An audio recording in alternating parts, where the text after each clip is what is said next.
ಇಲ್ಲಿವರೆಗೂ ನಿಮ್ಮನ್ನ ನಾವು ನಿರೂಪಣೆಯಲ್ಲಿ ನೋಡ್ತಾ ಇದ್ವಿ. ಸೊ ಇವಾಗ ಹೀರೋಯಿನ್ ಆಗಿ ನೀವು ಸ್ಕ್ರೀನ್ ಮೇಲೆ ಕಾಣಿಸ್ತಾ ಇದ್ದ. ಸೊ ಈ ಪರಿವರ್ತನೆ, ಈ ಚೇಂಜಸ್ ಹೇಗಾಯ್ತು? ಹೀರೋಯಿನ್ ಅನ್ನೋದಕ್ಕಿಂತ ಇದರಲ್ಲಿ ಈ ಸಿಂಹರೂಪಿಣಿ ಸಿನಿಮಾದಲ್ಲಿ ಅಮ್ಮನವರೇ ಹೀರೋಯಿನ್ನು. ನಾವೆಲ್ಲ ಪಾತ್ರಧಾರಿಗಳಷ್ಟೇ. ಎಲ್ರದ್ದು ತುಂಬ ಅವ್ರು ಆಗಲೇ ಸ್ಟೇಜ್ ಮೇಲೆ ಹೇಳಿದ ಹಾಗೆ 60ಕ್ಕೂ ಹೆಚ್ಚು ಮೇಯ್ನ್ ಆರ್ಟಿಸ್ಟ್ಗಳೇ ಇರೋದ್ರಿಂದ ಸ್ಕ್ರೀನ್ ಸ್ಪೇಸ್ ತುಂಬ ಕಮ್ಮಿ ಸಿಕ್ಕಿದೆ ಎಲ್ರಿಗೂ, ಸ್ಕ್ರೀನ್ ಟೈಮು. ಆದರೂ ಎಲ್ರಿಗೂ ಅವ್ರದ್ದೇ ಆಗಿರೋ ಪಾತ್ರದ ಇಂಪಾರ್ಟೆನ್ಸ್ ಇದೆ. ನಾನು ನಿರೂಪಕಿಯಾಗಿ ತುಂಬ ಪಾಪ್ಯುಲರ್ ಆಗಿದ್ರು ಸಹ, ಜರ್ನಲಿಸ್ಟ್ ಆಗಿ ನಿರೂಪಕಿಯಾಗಿ. ಅದಕ್ಕಿಂತ ಮುಂಚೆ ನಾನು ಫಸ್ಟ್ ಕ್ಯಾಮ್ರಾ ಫೇಸ್ ಮಾಡಿದ ಆರ್ಟಿಸ್ಟ್ ಆಗಿನೇ. ETV ಕನ್ನಡ ಇತ್ತು, ಕಲರ್ಸ್ ಇರಲಿಲ್ಲ ಅವಾಗ. ನಾನು ಓದ್ತಾ ಇದ್ದೆ ವಿನುಮಳಂಜ ಸರ್ದು ನಿನ್ನೊಲ್ಮೆಯಿಂದಲೇ ಅನ್ನುವಂಥ ಧಾರಾವಾಹಿ ಮೂಲಕ. ಅದಾದಮೇಲೆ ಯಾವಾಗಲೂ 2 ದೋಣಿಲಿ ಕಾಲಿಟ್ಕೊಂಡೇ ಬಂದಿದ್ದೀನಿ ನಾನು. ಇಲ್ಲ, acting, journalism, acting, journalism. But ಜಾಸ್ತಿ ಖ್ಯಾತಿ ಪ್ರಖ್ಯಾತಿ ಕೊಟ್ಟಿದ್ದು ನಿರೂಪಣೆ. ಈಗ ಒಂದು ಸ್ವಲ್ಪ ಬ್ರೇಕ್ ಆದಮೇಲೆ ಆಮೇಲೆ ಸಿನಿಮಾಗಳಲ್ಲಿ ತುಂಬ, ಈಗ ಜರ್ನಲಿಸ್ಟ್ ಆಗಿರೋದ್ರಿಂದ ಅದೇ ಪಾತ್ರಗಳನ್ನೇ ತುಂಬ ಒಂದು 10-15 ಸಿನಿಮಾಗಳಲ್ಲಿ ಜರ್ನಲಿಸ್ಟ್ ರೂಲ್ ಮಾಡಿಬಿಟ್ಟಿದ್ದೀನಿ ನಾನು. ಅದರಿಂದ ಹೊರಗಡೆ ಬಂದು ಒಂದು ಆ್ಯಕ್ಚುಯಲ್ ಕಲಾವಿದೆ ಅನ್ನಿಸ್ಕೊಳ್ಳೋವಂಥ ಒಂದು ಪಾತ್ರ ಇದು. ಇವಾಗ ಈ ಸಿನಿಮಾ ಬಗ್ಗೆ ಫಸ್ಟ್ ನಿಮ್ಗೆ ಅವಕಾಶ ಬರುತ್ತೆ. ಸೊ ಅವಕಾಶ ಬಂದಾಗ ನಿಮ್ಮ ರಿಯಾಕ್ಷನ್ ಹೇಗಿತ್ತು? ಮತ್ತೆ ನೀವು ಯಾವ ಥರ ಏನಕ್ಕೆ ಒಪ್ಕೊಂಡ್ರಿ? ಸ್ಪೆಷಲ್ ಆಗಿ ಇಷ್ಟು ತುಂಬ ಆಫರ್ಗಳು ಬಂದಿರುತ್ತೆ, ಆದರೂ ಸಿಂಹರೂಪಿಣಿನೇ ಯಾಕೆ? ಅದೇ ನೀವು ಹೇಳಿದ್ದು ಕರೆಕ್ಟ್. ಅಂದರೆ ನಾವು ಇಲ್ಲಿ ಇರೋದ್ರಿಂದ ಈಗ ಎಕ್ಸ್ಪೋಜರ್ ಚೆನ್ನಾಗಿ ಸಿಗುತ್ತೆ. ನಾವು ಇಷ್ಟು ವರ್ಷದಿಂದ ನಾನು ಮೀಡಿಯಾದಲ್ಲೇ ಇರೋದ್ರಿಂದ ಮಾಧ್ಯಮದವ್ರಿಗೂ ಸಿನಿಮಾ ರಂಗಕ್ಕೂ ನಾವು ಹತ್ತಿರದ ನಂಟು. ಅವಕಾಶಗಳು ಈಗ ನಮ್ಮ ನೋಡಿದಾಗೆಲ್ಲ ಎಷ್ಟೋ ಜನ ಈ ಥರದ್ದೊಂದು ಪಾತ್ರ ಇದೆ, ಅಥವಾ ನೀವು ಯಾಕೆ ಸಿನಿಮಾದಲ್ಲಿ ಮಾಡ್ತಾ ಇಲ್ಲ, ಮಾಡ್ಬೋದಲ್ವಾ ಅಂತೆಲ್ಲ ಕೇಳಿರೋದಿತ್ತು. ಮಾಡಿದ್ದೀನಿ ಕೂಡ, ಅದೇ ಜರ್ನಲಿಸ್ಟ್ ಪಾತ್ರಗಳು ಮಾಡಿದ್ದೀನಿ. ಅಂದರೆ ಅವಾಗ ನಾನು ಒಂದು ನ್ಯೂಸ್ ಚಾನಲಲ್ಲಿರುವಾಗ ನನಗೆ ಅವಕಾಶಗಳಿಗೆ ನಮ್ಗಲ್ಲಿ ಅವ್ರು ಅವಕಾಶ ಮಾಡಿಕೊಡ್ತಿರ್ಲಿಲ್ಲ. ಅಂದರೆ ಫೇಸ್ ಆಫ್ ದ ಚಾನಲ್ ಆಗಿರ್ತೀವಿ. ಇದರ ಚಿಕ್ಕ ಪುಟ್ಟದ್ದು ಗೆಸ್ಟ್ ಅಪಿಯರೆನ್ಸ್ ರೋಲ್ಗಳಾದರೆ ಮಾಡ್ಬರೋದಕ್ಕೆ ಅವಕಾಶ ಇತ್ತು, 1 ದಿನ 2 ದಿನ ನಮಗೆ ಬಿಟ್ಕೊಡೋರು. ಯಾವಾಗ ನಾನು ಅಲ್ಲಿಂದ ಹೊರಗಡೆ ಬಂದು ಈಗ ನಾನು ತುಂಬ ದೊಡ್ಡ ದೊಡ್ಡ ವೇದಿಕೆ ನಿರೂಪಣೆಗಳು ಈ ಥರದ್ದು ಮಾಡೋಕ್ಕೆ ಶುರು ಮಾಡಿದೆ. ಅವಾಗ ನನಗೂ ಒಂಚೂರು ಟೈಮ್ ಇತ್ತು. ಅದು ಕರೆಕ್ಟ್ ಟೈಮಿಗೆ ಕಿನ್ನಲ್ ಸರ್ ಕೇಳಿದ್ರು.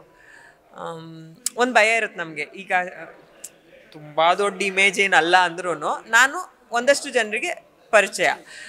ನಂದೊಂದು ಅಂಕಿತ ಅಂದರೆ ಹಿಂಗೆ ಆ್ಯಂಕರು, ನಮಗೆ ಗೊತ್ತು, ಜರ್ನಲಿಸ್ಟು ಅಂತ.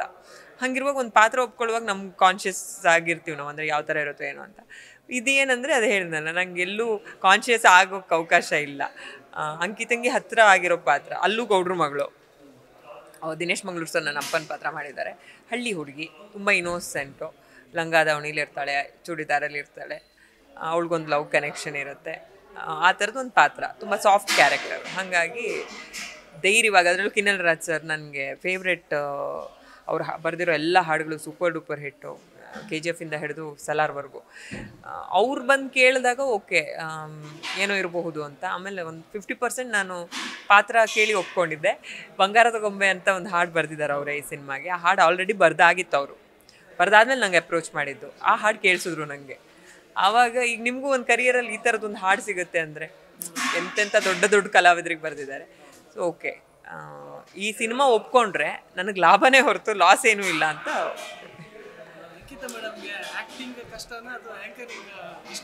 ಆ್ಯಕ್ಟಿಂಗೇ ಕಷ್ಟ. ಆ್ಯಂಕರಿಂಗಲ್ಲಿ ನಾನು ಒಂಥರ ಪ್ರೋ ಮ್ಯಾಕ್ಸ್ ಇದೆ, ಪಂಟರ್ ಅಂತ. ಬಿಕಾಸ್ ಅದು ಅಷ್ಟು ವರ್ಷದ ಎಕ್ಸ್ಪೀರಿಯನ್ಸು ಒಂದು. ಆ್ಯಕ್ಟಿಂಗ್ ಅಂದರೆ ಸುಮ್ಮನೆ ಈಸಿಯಾಗಿ ತೊಗೊಳ್ಳೋರಿಗೆ ಈಸಿ ಅನಿಸ್ಬೋದೇನೋ. ಪ್ರತಿಯೊಬ್ಬ ನಿರ್ದೇಶಕನಿಗೂ ಒಂದು ಕಲಾವಿದೆಯಾಗಿ ಚೂಸ್ ಮಾಡುವಾಗ ಅವ್ರಿಗೊಂದು ಇರುತ್ತೆ, ಈ ಪಾತ್ರ ಹಿಂಗೆ ಬರಬೇಕು ಅಂತ. ನಾವು ಅವ್ರನ್ನ ಕನ್ವಿನ್ಸ್ ಮಾಡಬೇಕಲ್ಲ, ಅದು ಆಮೇಲೆ ಆಡಿಯನ್ಸ್ ಕನ್ವಿನ್ಸ್ ಮಾಡೋದು. ಸೊ ನನಗೆ ಹೇಳಿದರೆ ಹೌದು, ಆ್ಯಕ್ಟಿಂಗೇ ಕಷ್ಟ. ನಿಮ್ಗೊಂಚೂರು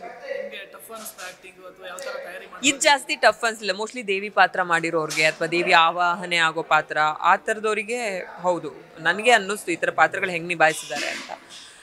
ನಂದು ತುಂಬ ಸಾಫ್ಟ್ ಪಾತ್ರ ಆಗಿರೋದ್ರಿಂದ ಅಂಕಿತನಿಗೆ ಹತ್ತಿರವಾದ ಪಾತ್ರ ಇದು. ಸಿಂಧು ಅಂಕಿತ ಅಂದರೆ ನಮಗೂ ಅವಳ ಕತೆಗೂ ಏನು ಏನಂತಾರೆ ರಿಲೇಟ್ ಮಾಡ್ಕೊಳ್ಳೋಕ್ಕಾಗಲ್ಲ. ಬಟ್ ಒಂದು ಸಾಫ್ಟ್ ಕ್ಯಾರೆಕ್ಟರ್, ಹಾಗಾಗಿ ಅಂತ ಏನು. ಆಮೇಲೆ ನಮಗೆ ಪೂರ್ತಿ ಸಿನಿಮಾದಲ್ಲೂ ಎಲ್ಲರೂ ಇಲ್ಲ. ಈಗ ಇಷ್ಟು ಜನ ವೇದಿಕೆಯಲ್ಲಿ ನಾವು ಮಾತಾಡಿದ್ವಲ್ಲ, ಎಷ್ಟೋ ಜನ ನಾವು ಒಟ್ಟಿಗೆ ಸ್ಕ್ರೀನ್ ಶೇರ್ ಮಾಡ್ಕೊಂಡಿಲ್ಲ. ನಮ್ಗೆ ಈ ಥರ ಕಾರ್ಯಕ್ರಮಕ್ಕೆ ಬಂದಾಗಲೇ ಗೊತ್ತಾಗಿದೆ, ಓ ಇವರು ಇದ್ದಾರೆ. ಒಟ್ಟಿಗೆ ಸಿನಿಮಾ ನೋಡಿದಾಗ ಗೊತ್ತಾಗುತ್ತೆ ನಮ್ಗೆ. ಖಂಡಿತವಾಗ್ಲೂ ನಿಮಗೆ ಡಿಸಪಾಯಿಂಟ್ ಅಂತೂ ಆಗೋದಿಲ್ಲ. ಒಂದು ಒಳ್ಳೆ ಕತೆ ಅಂದರೆ ನಿಮ್ಮ ಮಣ್ಣಿನ ಕತೆ ತಿಳ್ಕೊಂಡು ಇನ್ಫಾರ್ಮೇಟಿವ್ ಆಗೂ ಇದೆ ಸಿನಿಮಾ, ಎಜುಕೇಟ್ ಆಗೂ ಹೋಗ್ತೀರಾ. ಅಷ್ಟೇ. ಅಂಕಿತ ಮೇಡಮ್, ನಿಮ್ಮ ಈ ಹೊಸ ಜರ್ನಿಗೆ ಒಳ್ಳೇದಾಗಲಿ, ಹಾಗೆ ಸಿನಿಮಾಗೆ ಒಳ್ಳೇದಾಗಲಿ ಅಂತ ನಮ್ಮ ಅಶೋವಿಗೆ ತಂಡದಿಂದ ಹಾರೈಸ್ತೀನಿ. Thank you so much. Thank you.